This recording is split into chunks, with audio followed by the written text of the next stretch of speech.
All right, we are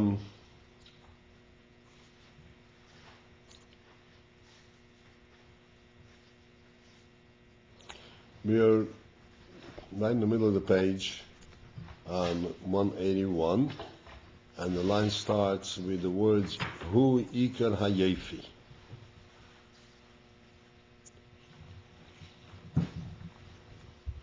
Yeah?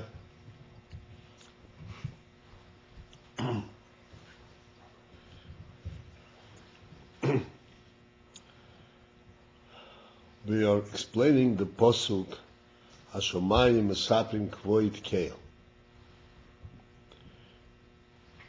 And he's explaining with a mashal the concept of Kvoid Keil, which the Targum translates as Yikora de Malka.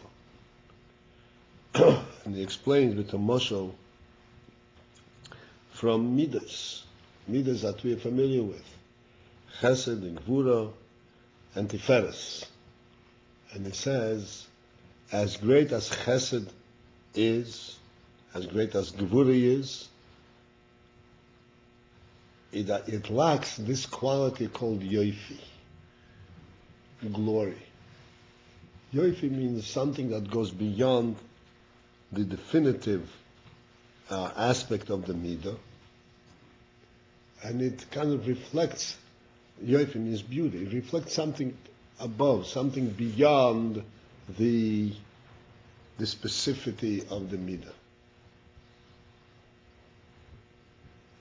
And that occurs, that comes through when you see that he has got not only a combination of different kinds, but a proper combination, a proper blend,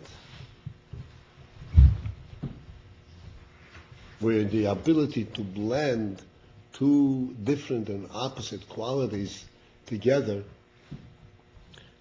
reveals and points to a perspective that is of real wholesomeness. It's all wholesome, a perspective from every direction, from every angle, not just from one direction.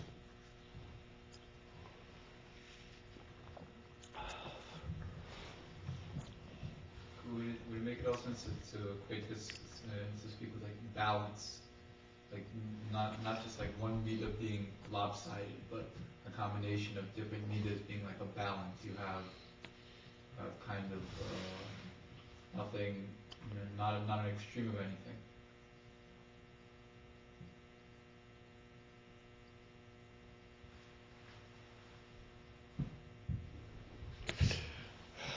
Right.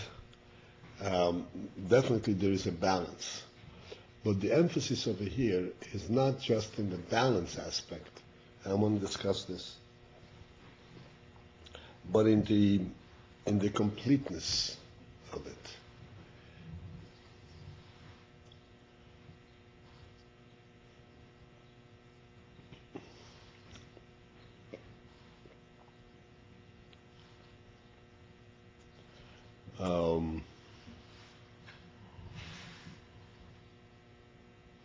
Let's take a simple view. I want to point out the concept of yoifi. A table has to have four legs, or it has to have a proper balance to stand. If one leg is slightly longer than the other, then it shakes. It's not balanced.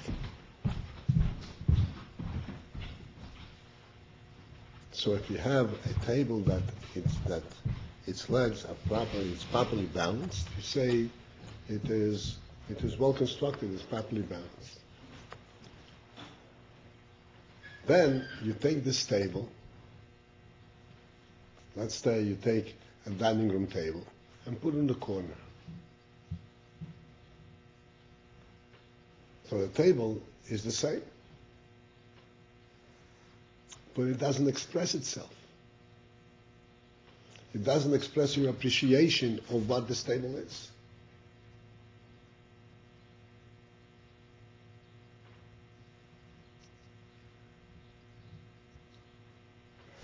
Where's the table belong? Smack in the middle of the table, in the room. I mean, smack. Every room is different. The idea is if it's put in the right place and in the right angle, then everything is taken into consideration. It's no longer balance. It's just a complete overview. But couldn't you say that the beauty of the table, or the functionality and the purpose of the table, is brought out best when it's balanced in the room correctly? Meaning, when the table is one side of the room, the table is still a table, but now the room is off. Okay, so I gave you an extreme case.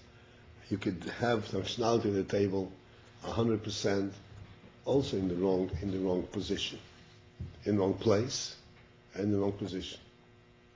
If it does not, say for instance, if it's crooked, it's standing crooked, it's just as usable as the other way. So that means that there is something, that means that you were looking at the table rather and forgetting about its relationship to the rest of the environment. So this is not a question of balance. This is a question of beauty. In other words, to have an overview of all aspects. Yeah, but I think you understand what I'm saying. When I say balance, I'm speaking more figuratively. Meaning, like, when the table is crooked, so now that throws off, so to speak, the figurative balance of the room. Because things are beautiful and things are in order when you have straight angles and things are lined up the way they should be. When the table is crooked, the table is still usable and the room is still usable, but the balance is off. It's not, something's not right. It's not, anyone would pick up on it. You walk in and you say, something's not right here. Okay, so that, you can call it balance, you can call it, this is really semantics. But the proper term for that is beauty, not balance. Because it's not a question of balance. Put a table, in a certain, in a haphazard angle, without paying attention to the environment, it's nothing to do with the table at all. And the reason you would do it is because when you're not aware of the total effect. You're not concerned about total effect. You're concerned about a place to sit. I'm not so much just trying to come up with another word to describe it. I once heard, maybe the better word would be symmetry. I once heard, I don't remember where I heard it from, that they said that most people, they find beauty in symmetry. That things are symmetrical, in my mind, I equate it with balance. So I'm just curious if there's one particular feature. Again, it's not necessarily symmetry. I understand. They feel more comfortable with symmetry, but not necessarily beauty. On the contrary, if you take a look at the books, in the Sefer Torah, there are margins. The top and side margins are equal, and the bottom margins are wider.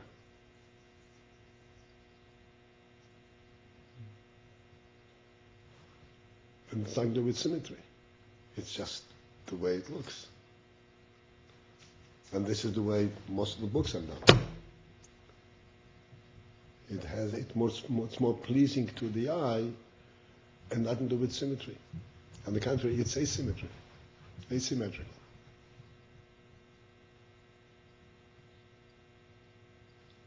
Why it's more pleasant to the eye? Do you really want to study that property? I don't think we want to. We want to we go into every direction to understand what it says here, but not going into every direction. At a certain point, we have to stop looking at the margins and start looking.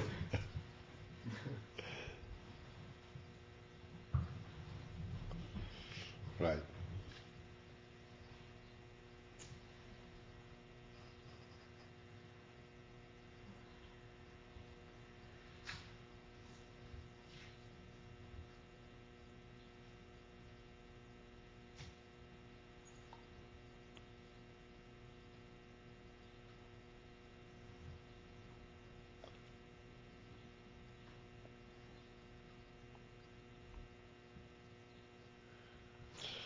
Okay, so now we're going back to the essential topic here. ובדוגמה כזוי שיובן למיילו בספירס העליונות.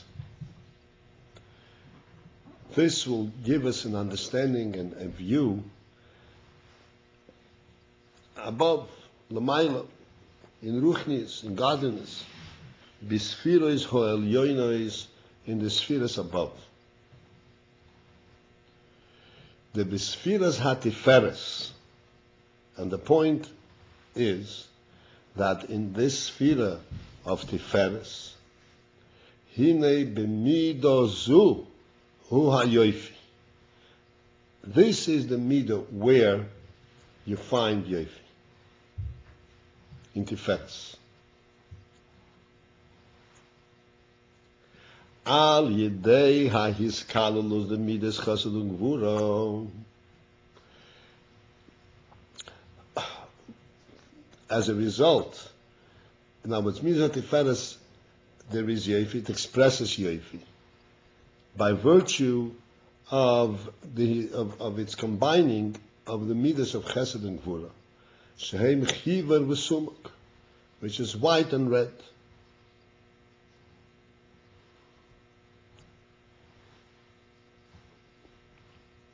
White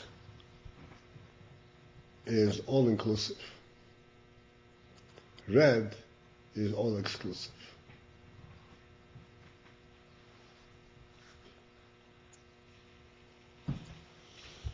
What about the green or yellow? These are variations of chiver and sumak. You know variations? Modified qualities of it. But the extreme of it is white and red.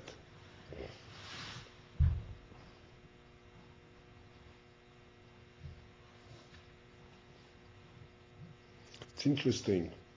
I mean, nowadays the copying machines are advanced, but in the earlier years, a copying machine would copy red pencil much more clearly than black pencil.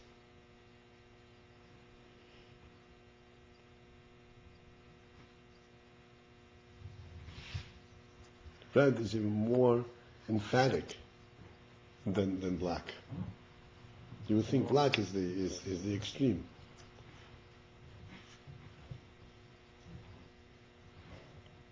Red it's more. What? You say red it's more what? More emphatic, more precise, But exact. a pencil is a different material than a red pencil.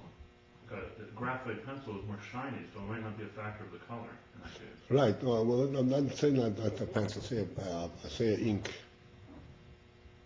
Oh, a black ink and red ink. oh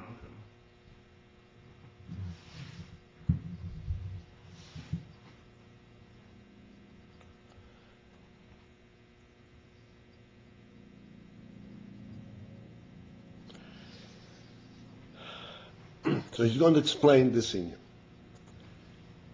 the Hiskalos Amidas Chesed and Gvura. The Hineksiv, for it says in the Pasuk, Kiera shomecho masei ez beisech. I see your heavens, masei ez beisecho, which represents to me, masei means the deed of your fingers. What is the inference of fingers? Again, Pirush, ez beisecho, the reference in ez beisecho heim, eses firis. The etzbois are a reference to the 10 spheres. Ukadiyisa b'sefer Yitzira, and as it says in Sefer Yitzira,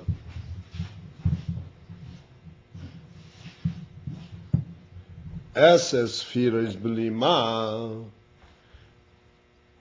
mispar eser etzbois. Sefer Yitzira, by the way, is a sefer from Avraham Avinu.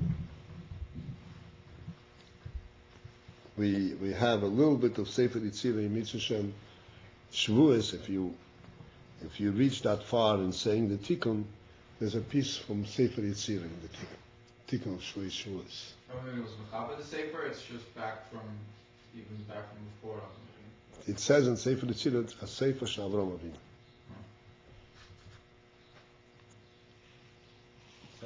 Aramaic or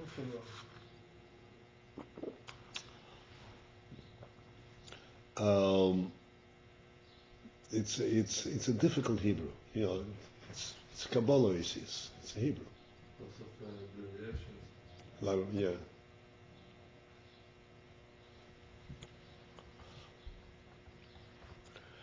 It says, "Eses firas belima." I'm not going to go very far into this. This is a whole concept itself. But this is the Sefer Yetzirah describes the 10 spheres, speaking about the 10 spheres in Atzilus, and in describing that, he says it's called Eses spheres bli ma.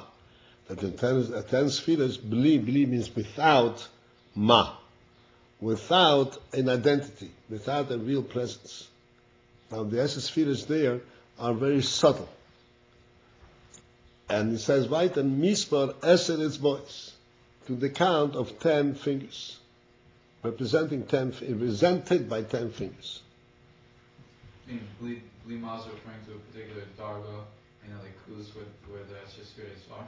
Right, in Atzilus, it's called Eser spheres Blima.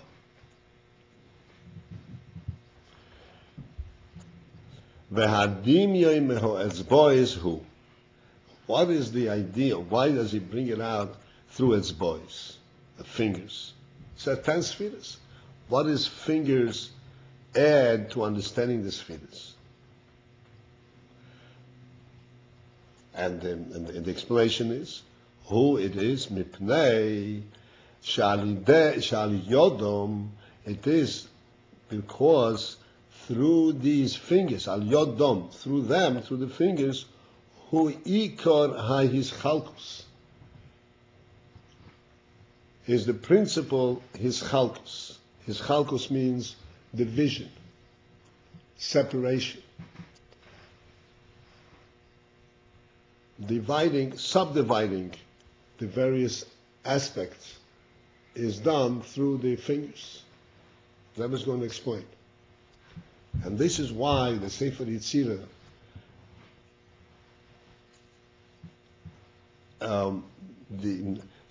connects and relates Eses spheres to 10 fingers, because of the property of the 10 fingers, their contribution in a person.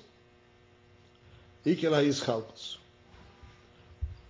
What does this mean? K'moi, as for example, koyach hatnua shebiyad, the koyach of movement, the ability to move. Tnua means movement, that we have in the hand. The hand clearly has a very versatile koyach hatnua.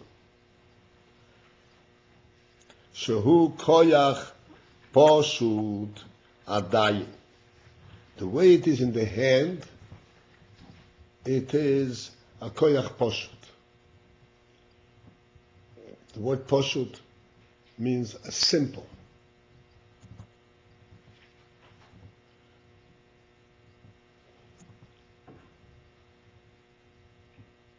And we'll come back to discuss poshut in a little while. But in the hand, the way the koyach is in the hand, it's a simple koyach, meaning it is not. You don't see in that koyach any particular properties, any defined properties. Just koyach hatnu, it's moving. Properties. Nature's qualities. What quality is? A property in the hand is you can write, you can pick up a cup, particular properties in the koyach. It's just a koyach of movement. Everything that you can do with your hand is essentially based on koyach hatnua, on the movement. But there's a very big difference between moving the sponge and painting a piece of art. It's a different kind of movement. And it's all part of the koyach hatnua.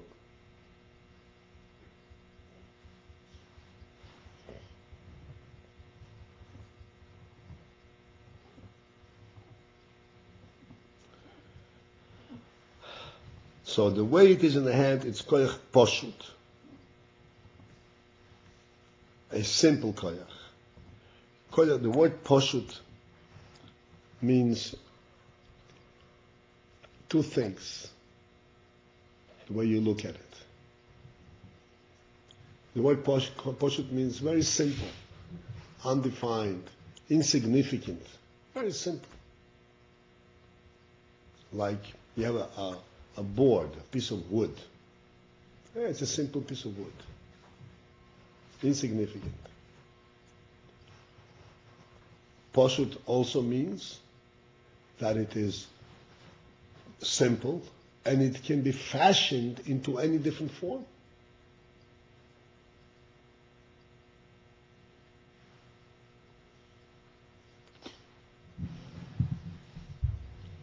You can make out of it anything you want because it's poshut. So poshut means simple, and poshut means all-encompassing. Poshut means nothing and means everything. The color on himself is pshitus. That's right. You know, in Sof, you say, poshut tachzav pshitus. It's not defined, but it has everything. So why it's poshut? It's like, Say again? why it's poshut? Why is what poshut? If or in Sof, if it's have everything, so it's not poshut. Because the everything that it has is not in the sense that it possesses many items. It possesses everything because it's completely unlimited. You understand? Something that possesses everything, let's say these letters and these words on this page. This page contains all of these words. But it contains just these words. It doesn't contain these words from perspective of pshitus. It contains just these words, nothing else. Before these words were put on this page, and this page was a blank piece of paper, it also contained these words, but in a different way. That any words can be put on it. And these words as well. So This is called poshut. So why the same word for the piece of branch and for himself, this poshut and this poshut? It's like it looks like two opposite. The piece of branch will not do nothing. Right. The answer is that we use terms, words, because we can describe a self. So we have to use words that we can relate to in our experience. And then, after we use these words, then we say, okay, now understand how this inyan is on a higher level, on the insafe. So that when we say this is a blank piece of paper, so it's a plain piece of paper, it's poshut. Wait a second. This blank piece of paper potentially contains chokhmah, any chokhmah.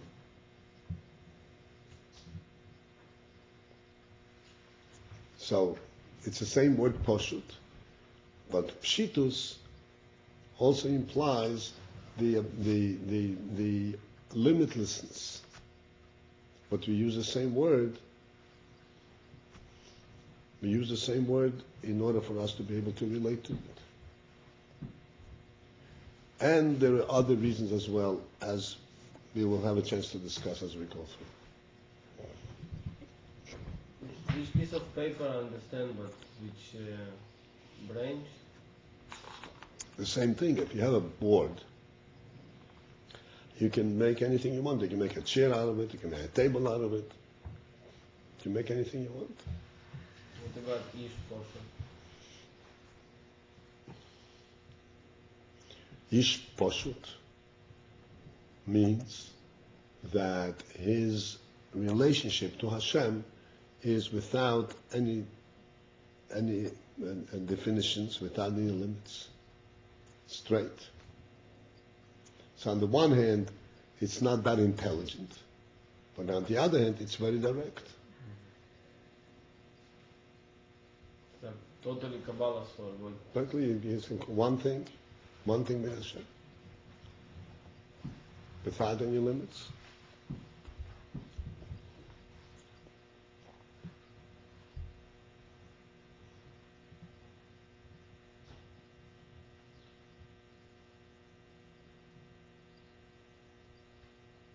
Okay? So the concept of Poshut, Pshitus, is an important concept in Chassidus. And,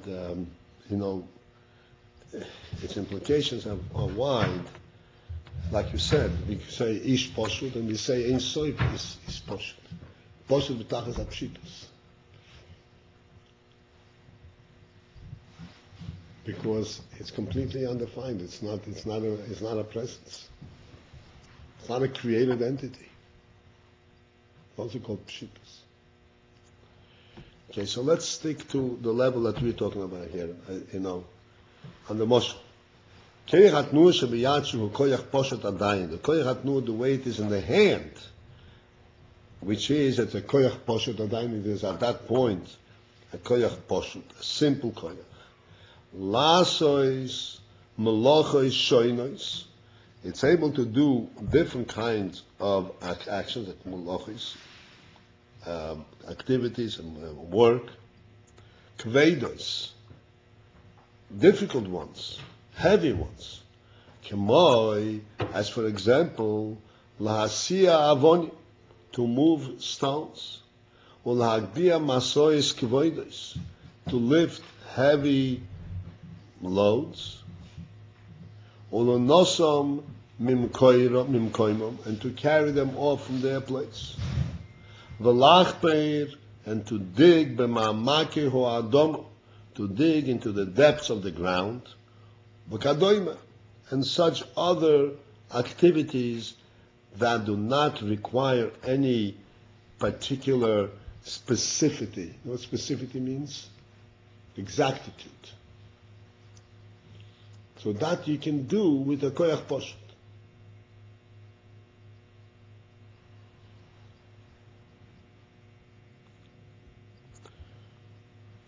Umalocha is kalos mehem, but then actions that are kalos mehem, that are easier than those we described now.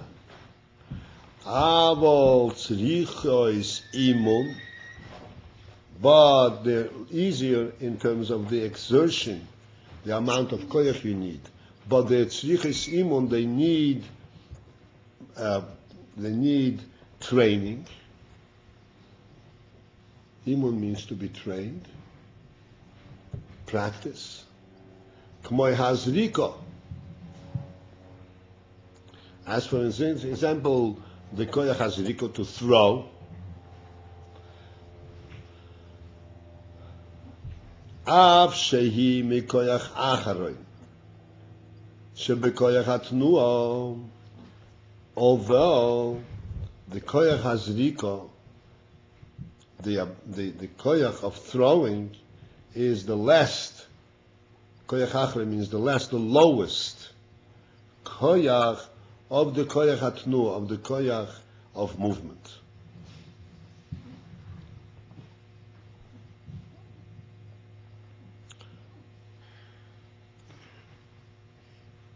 Koyach hazriko is called the koyach acharon, the koyach hatnuah.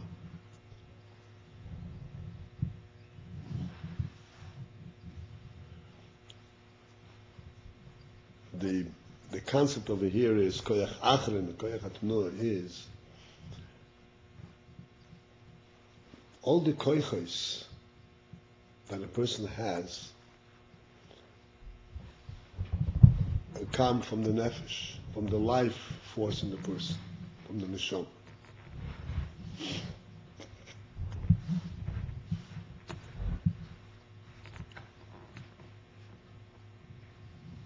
And in that respect, all the koiches are actually representative in one way, at some level, of the neshama. Now, the closer to the neshama that koyach is, the more reflective, more representative of the neshama it is, the higher the koyach. The further from the neshama, the lower the koyach. So let's say the koyach of thought, thinking. Let's say compare the koyach to think and the koyach to speak. Thought is inside the person, and the person has to be concentrated and connected to his inside, to connected to himself, to think. In order to sense what he's thinking and to dig deeper into his thought. That means that to think, one has to be into himself, has to be connected to his nefesh. Much more than to speak. As a matter of fact, when a person speaks, he speaks only those things that he already thought about before. In other words, they're already at a much lower level than in the neshama. That's an external thing.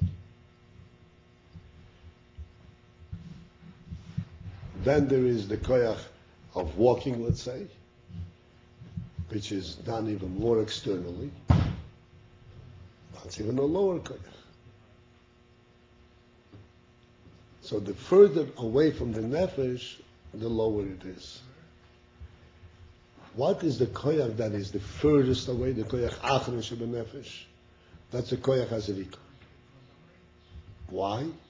Because the koyach hazrika, this is when you throw, that means that you detach the koyach completely from the nefesh.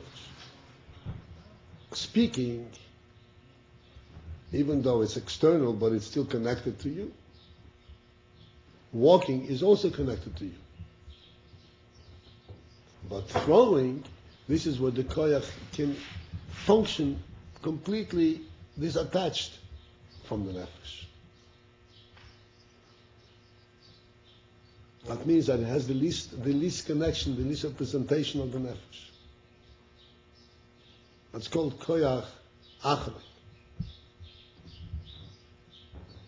You mean when the stones fly already?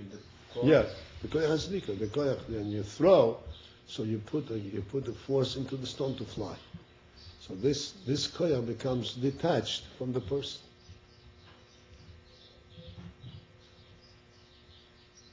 That's it. So therefore, it's a koyach achron. It's called a koyach achron. There's the least amount of nefesh in this koyach. Like when a person thinks, you cannot doubt, who is this person? He's into his thought. When a person speaks, you can tell where is the voice coming from? Who is this? Who is the person from which that speaks? Who is walking? When you see a rock flying, you don't know who threw it.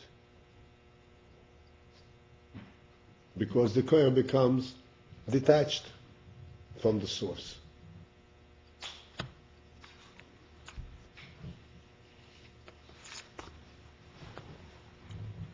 Okay? So he says like this. Lighter actions, less difficult actions, that require imun, that require training, for instance, the koyach hazrika, av shehi mikoyach acharoi mikoyach shebekoyach hatnuah, even though that it is from the lowest and least representative of the koyach hatnuah, Omnom tzricho imun, and yet it requires training and specificity. Va'asiyas koi kelim, and then craftsmanship, making of vessels. Heim b'matchos, v'heim b'eitzim, whether metal or wood. Ubifrat, and moreover, particularly, haksiva v'hatzir, the writing and the drawing, Shehem boyim mikoiches ho'elyonim shebegeich hatnuah. They come from the higher koiches of a koich hatnuah.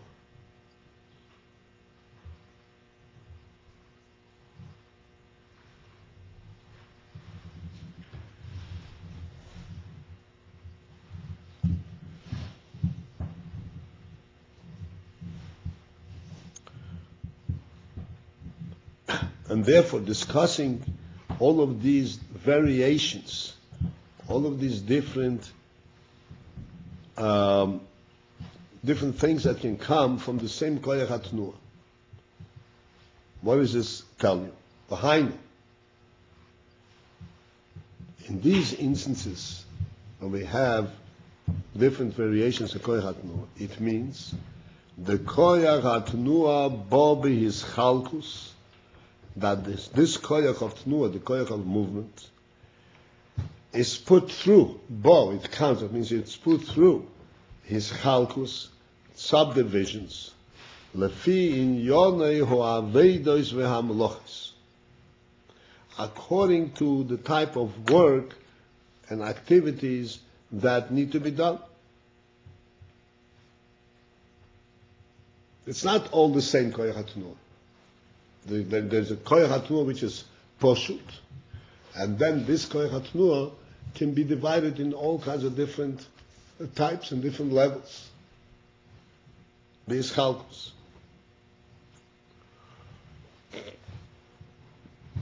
Ubigdei sheyes chalik bitnuah shoynois, in order that this koyach hatnuah should be divided and come through bitnuah shoynois in all kinds of different movements, hu alideho etzbois dafka. That comes through the fingers.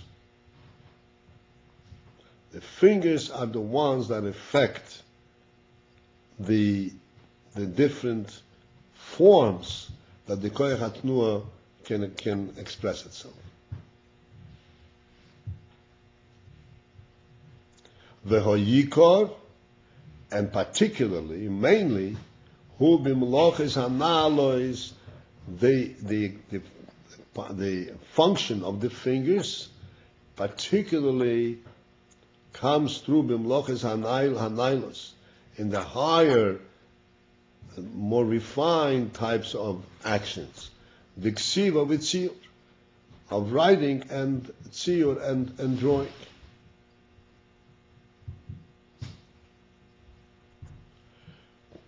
The malach is hakveidos, where the heavy work, lahasiya avonim, to move stones, rocks, v'haromas masois, lifting of weights, v'hatokosom imokim lemokim, and moving them from place to place. Hine ikrom, so there primarily einoi doiresh chilug ho'ezbois. It doesn't require the division and the subdivision of the fingers.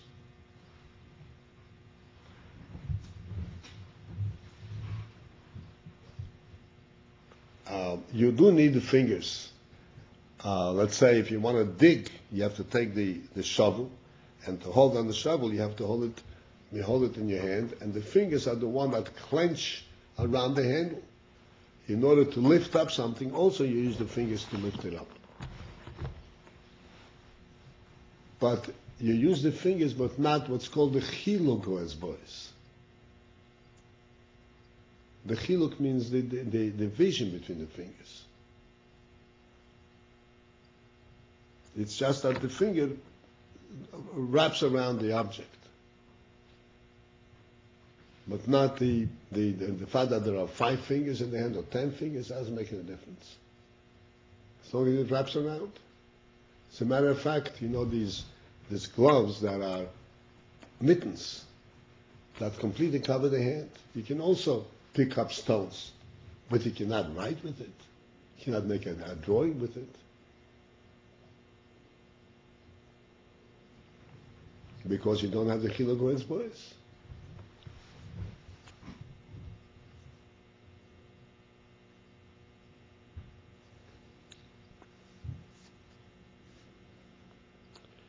Rag hamalocha sheyesh behem imun, only those actions that require imun, training or exactitude, perfection, hein alidehu etzbois davko.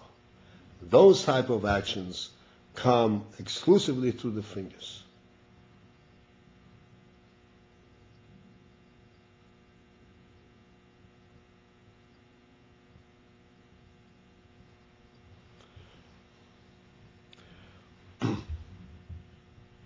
Okay.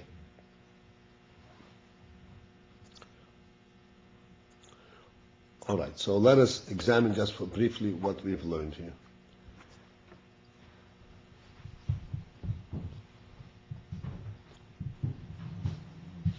That there is the concept of chiluk hoetzbois. You take the same koyach hatnuah. It's one and the same koyach hatnuah.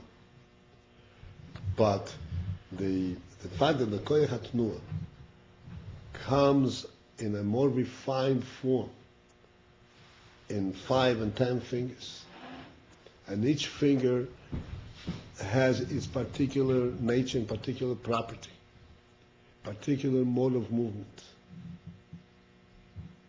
It's all movement. This permits you to use the koyach hatnuah to express the finest things. The koyach hatnuah by itself will not be able to do. Now directly, the koyach haposhut. It's drawn from the koyach haposhut. But in order for it to come out, it has to come out in a very fine, specific form. Limit the koyach hatnuah to this kind of movement, this kind of movement, this kind of movement, then you're able to do it.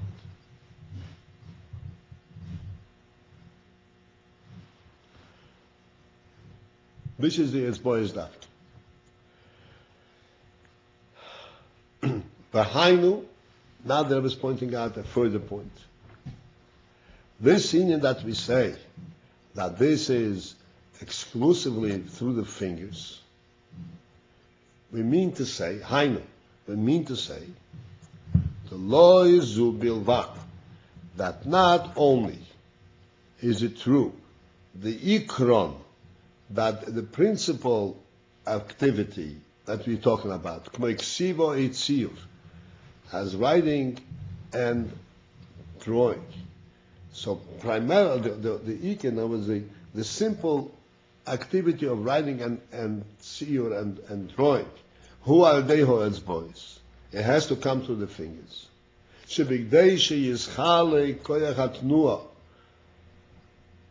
Which means that in order that the koyach hatnuah should be subdivided, bitnuos mugbolois v'shoinos, it should be dividing itself bitnuos mugbolois into finite and limited movements, v'shoinos and different ones, a different kind of tnuos.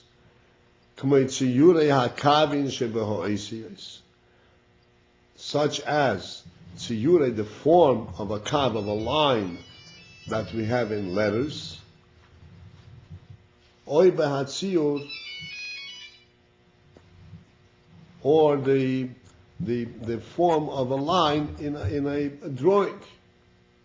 So, in order to produce a finite and exact line that you need to produce, hu alideho etzbois davka, that can only be through the fingers. That we said already. Sheheim hamchalkim, because they divide and are able to bring out the koyach hatnuah, the gross koyach hatnuah in a very fine and specific manner. So that's the first thing. But not only that, but there's another point. Elo.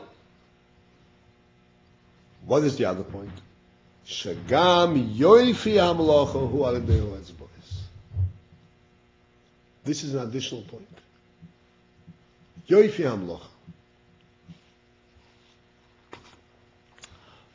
The beauty that comes through this malacha is also through the etzbois, through the fingers.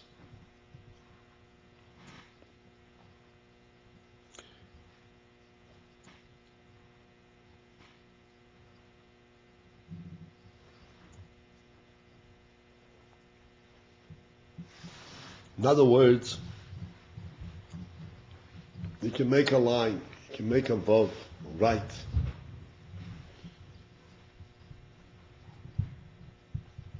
But this line has a quality that's called yoifi. And that is beyond the fact that it's a line.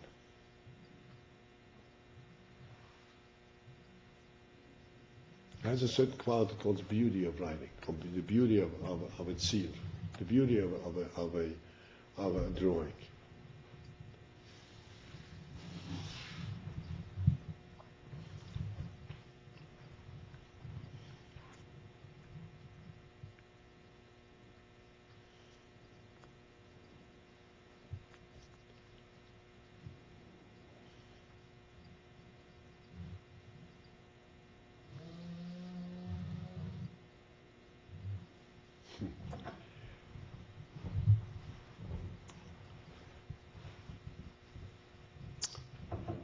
How can we describe beauty in writing, let's say?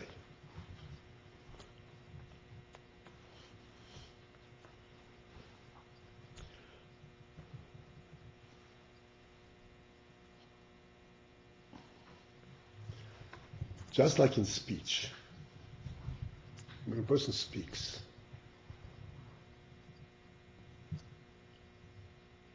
or sings, which you'll understand specifically.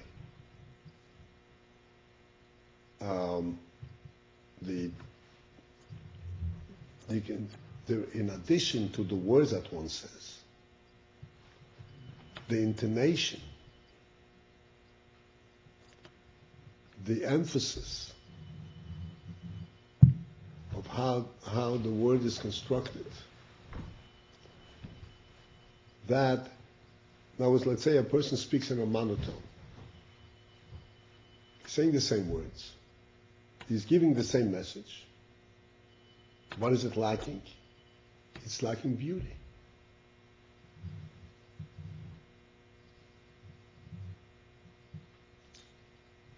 There isn't that refined subdivision that not only am I saying the words, but I'm also, through the words, bringing out the emotion behind the words. The words spell out the idea, but the way they're produced actually demonstrates the idea. It's part of the chayis, part of the life that's in the words. This is called the beauty of the talking. The same thing is in ksiva. One can write, and it's all legible and it's all correct and the letters are all correct. But there's one writes where the letters themselves have a character, have a personality. This is called the beauty of the writing. This also comes to the fingers. And that was the finer aspect of the representation. Not just a correct writing, but as I said, the character that comes with it, the personality of the letter, that also comes from the fingers. And what is the personality of a letter? Again, the similar thing that we said before about yoifi. Just like in speech, in singing, the idea is not just to produce the tone and the tune. The idea is to produce a wholesome view of where the tune is coming from. It's not just I'm able to produce the tune, but there's a whole person behind this tune. That's the beauty of it. Even though it's just the same tune.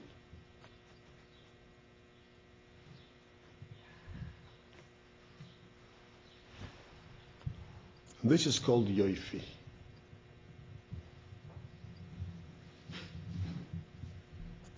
And as we're going to see, I know the mashal was very long, but the point to gear to and to understand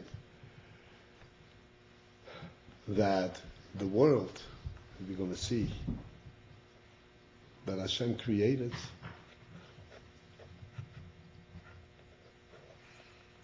represents and shows us not only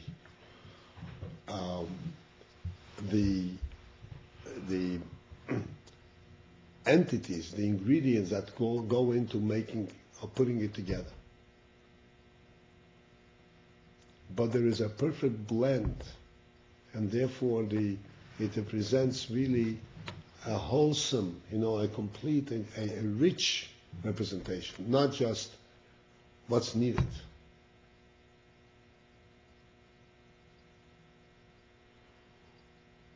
Everything is there with its fullest richness. There is beauty in everything that was created. In addition to the particular function of this thing. That is the blend and the conglomeration of different spheres. Different qualities, all blending together to create this particular thing. And this is the allusion in the Pasuk.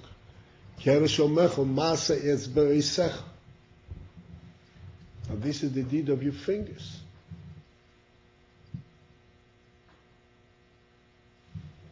Because it shows the different subdivisions and the merging together of all kinds of different parts merging together.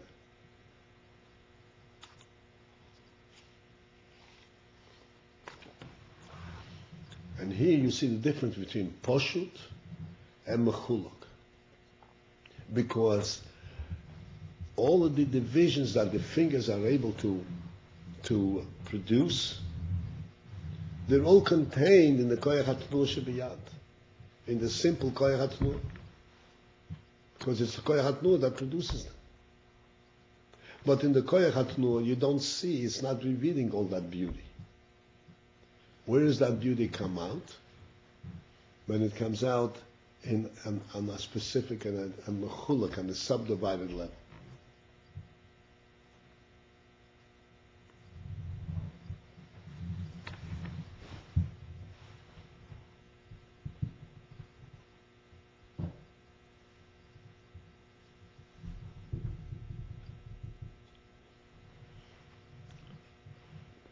Okay?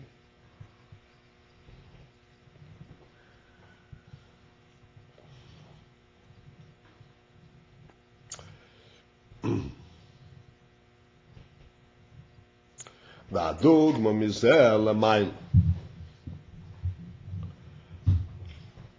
So the reflection of this is all a reflection of the way it is l'mayla. What is a similar thing l'mayla? This is Eses Spheres Elyonis. This is the Eses Spheres above, which is Chabad, Chagas, and Nehim. Chochmah Bina V'das and Chesed Gvura Tiferes and Netzach Hoi Yisoid and Malchus. She'al Yodom, where through these 10 spheres, Mischal, Eg Ha'oir Ve'Hashefa Ha'elyoin, are subdivided, the oir, the light, and the gift that comes from above, the higher inyon, the higher oir, and that's divided by these 10 spheres. Uki Yodua, and as is known, the Lamaylo Me'ases Spheres Hu Achdus Pshuto, that above the 10 spheres are like the 10 fingers attached, coming from the hand. So above the 10 spheres, Hu Achdus Pshuto, is a unity, Pshuto. Pshuto means Poshut. In other words, a simple unity. There are no divisions. B'li shum hischalkos, without any subdivisions. Ukemaimor, and as we say, like in Zohar and Pasach Liyom, and hu chad v'lo b'chushbon. You are one and not part of any chushbon. There's no counting by Hashem because it's only chad, only one. But this unity, this Achdus Pshuto, as we said before, this Achdus is actually all-encompassing. But it's all-encompassing not by combining many things, but by such a presence, such a perfect entity that automatically, that Bipshitus combines, includes everything. Okemaimor, and as it is expressed in these words, Leis smolo bahayatiko. This is in the Zohar also. Leis smolo bahayatiko. And I'll translate the words and then explain what this refers to. Leis smolo means there is not. Leis, there is not smolo. There is no left hand versus the right hand. There is no left bahai atiko in this madrege called atik. Atik is a certain madrege in Elokus that the Zohar talks about. It's even higher than Atzilus. So he says in that atik there is no smaller, there is no left, which means there is no gvura. Right and left. Right is chesed, and left is gvura. Gvura refers to that. The concept of gvura is subdivision, affecting a limit. When you have a limit for one thing, then and another thing starts after that, so that means that you have multiplicity. And there is no gevura, there's no subdivisions, that one thing ends and something else begins. No gevura. So then, it means that there is no subdivisions. There is no hagbola. So he says, in Atik, there is no smaller, there's nothing limiting it, and therefore there is no subdivisions. Shein shum hischalkes madreges. There are no subdivisions of madreges. This is the way it is above in Atik. The Kash and in Atik there are no spheres. There's only one Oir in Seif. The Kash and Nim Shecho Oir b'bchinas Eses spheres. Then when this Oir comes down and is drawn b'bchinas Eses spheres into the madrege of 10 spheres, Mischalek li'asa madreges. Then it divides into 10 madreges. The same Oir. You don't have the next page. You also don't have.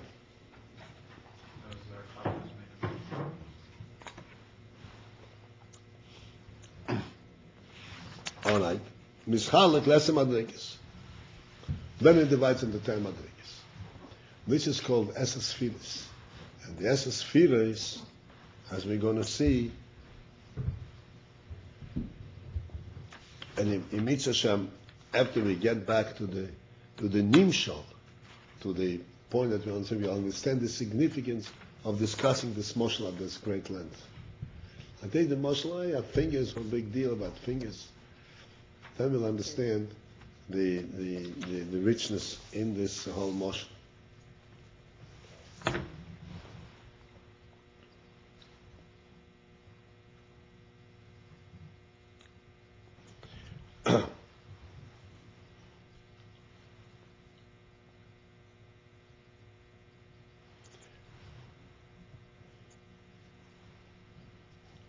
Just to conclude today's shir, because you don't have the copies anyway.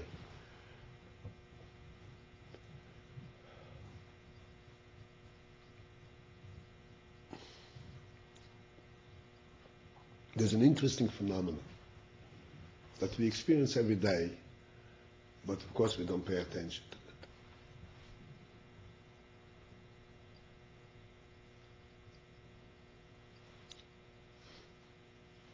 And that is that when I have this space,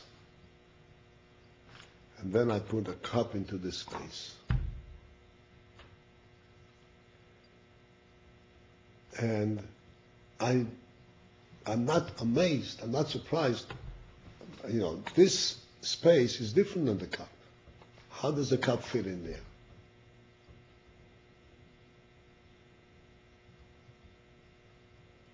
In other words, why is it so easy to move the cup from here to here?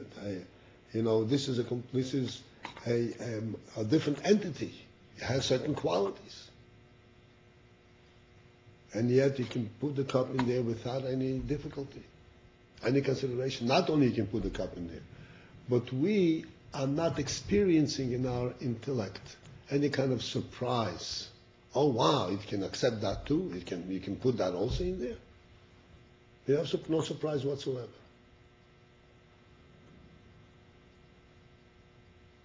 There is nothing novel about it. Zero, right? So I want to explain to you something. Excuse me? We should be surprised. Okay, let's discuss it a little bit. We have a couple of minutes. You could say that the reason you're not surprised, and the reason this is not a phenomenon, so to speak, is because the space that I put the cup into is not really a presence. It's a nothing. It's nothing. Since it's nothing, so it has no objection. You can put anything you want in there. The cup is a real something. The space is a nothing. Therefore, I can put it in there.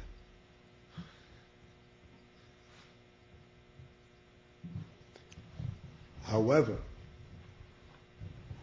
the truth is, and if we examine our own perception in looking into space, we will see that we don't see space as nothing.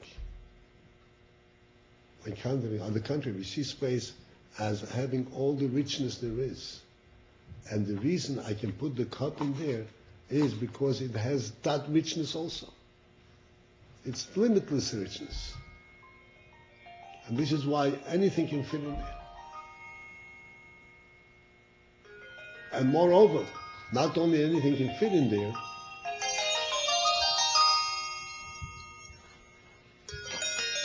pardon me. Aryeh? I'm still in class. You want me to call you back? Where do I pick up your tefillin? In the office? Okay. I hope somebody knows over there. Okay. Okay. Sure.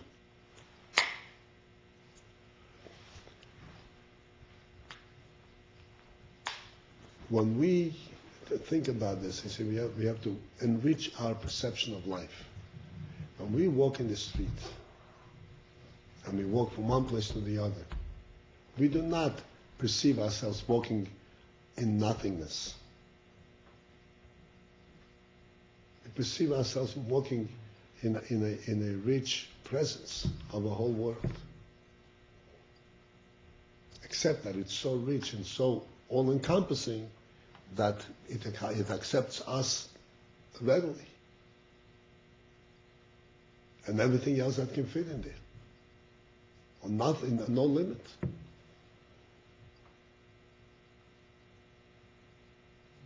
In other words, the Metzius of the world itself, Masa Yitzbayisech, the Metzius of the world itself actually represents a rich conglomeration. Conglomeration means a blend of every kind of different quality. Not of nothing, but of everything.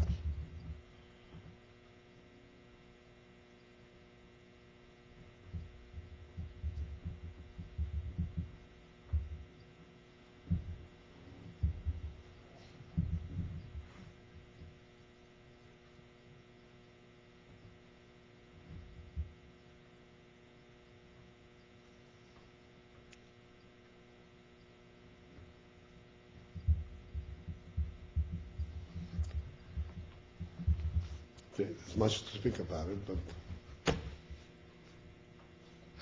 enough food for thought. How does the empty space reflect Tiferes.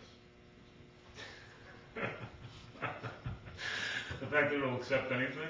What do you? Yeah. Can you just explain more? I understand that the world is Well, versus Tiferes. No, just, okay. No, Tiferes is when it is actually expressed. But just as the hand, the tnua in the hand itself is able to do just very simple operations. And yet, we see that when this operation from the hand is then subdivided into fingers, lo and behold, look what it's able to do. You thought the hand is only able to push a piece of rock. Not so. You can draw from that simple koyach the finest and the most intricate forms. Empty space. Empty space is a similar thing. Empty space is empty space, right? But from that, and that is able to express the greatest variety.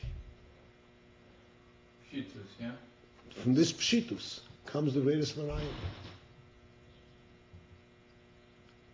So even though we have, the world, it's a just existence. There's every kind of variety that exists. What's variety? Different things. Various variety.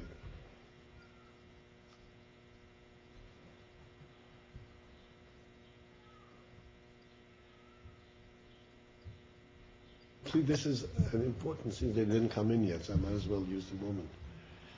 It's important for us to, and this is what, we're going to see this and begin to think and see this is, Torah is telling us,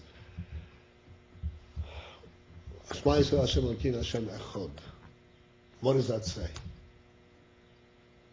So the Alter Rebbe explains that Hashem Echad does not mean to say there is only one God.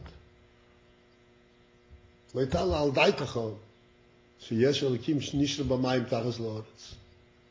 Right? That's what the Alter Rebbe says right in the beginning.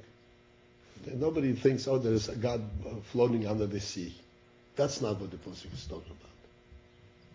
What does Hashem Echad mean? Hashem Echad means that the entire existence is really united as one.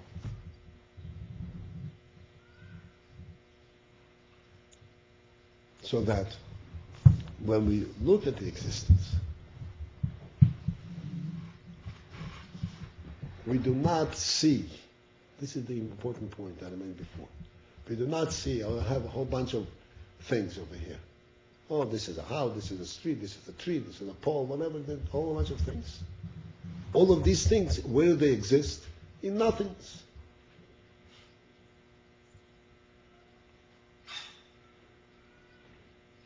The real thing exists is this tree, this pole, but essentially what encompasses them? Nothingness. If everything is encompassed by nothingness, it is nothing.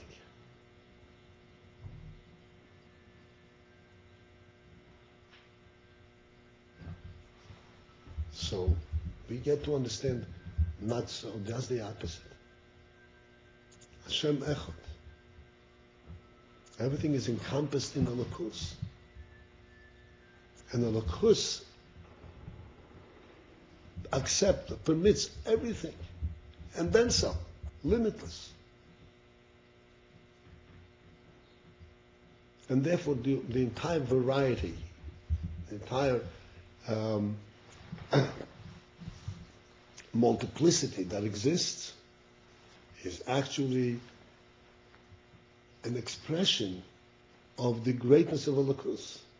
It's not individual little things that come out. Everything that exists is attesting, is bringing out the greatness that's in Elokus.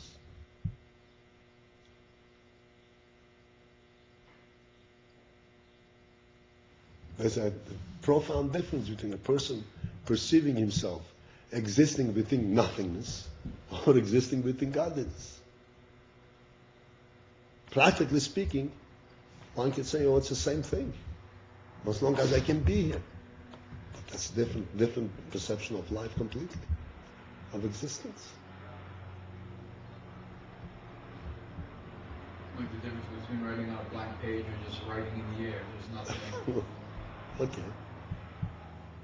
Well, every morsel you'll give, I have to examine carefully. But I'm saying, you understand the point. I was saying, when you say that anything, when you walk out on the street, or when you say like this space is going in fine, like when you look at a blank piece of paper, so you're not surprised at all the fact that you could write the word on it, or draw a picture, or whatever it is that you can put on a piece of paper, a newspaper. But if you were to imagine that it's not a blank piece of paper, rather it's just a blank space, like if someone said that all this exists in nothingness, so you can't write into nothingness. Nothingness, so that's right. There's no.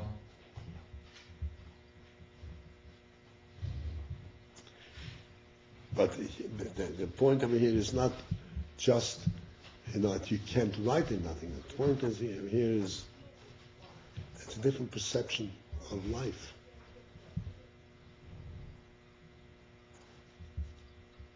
And it's different, you're observing a different world. Then there's real beauty in the world. That's yoifi. There's real beauty in the world. Because these are not all just different klechas just floating around. This is a combination, a perfect combination of everything.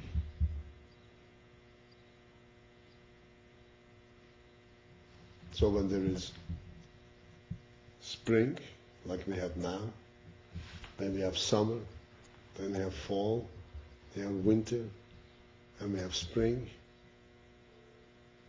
These are not different, disparate pieces of time. This is a perfect combination of all aspects of time.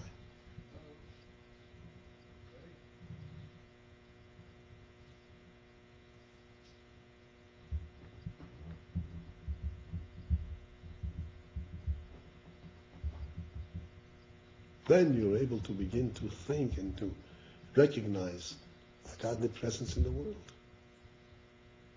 Such perfection, such richness and reality.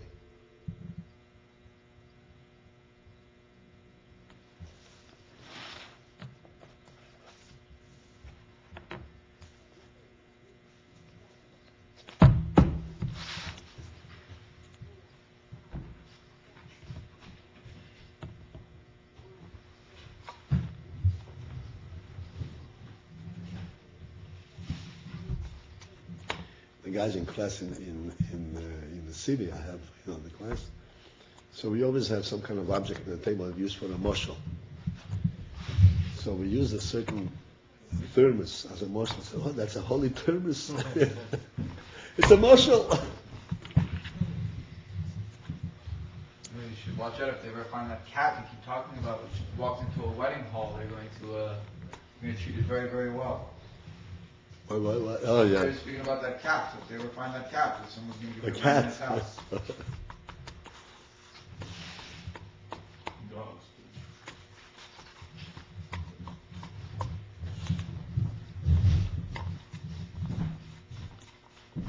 You have to shut it off. Is still in our right in the You have to office. shut it off? Yeah.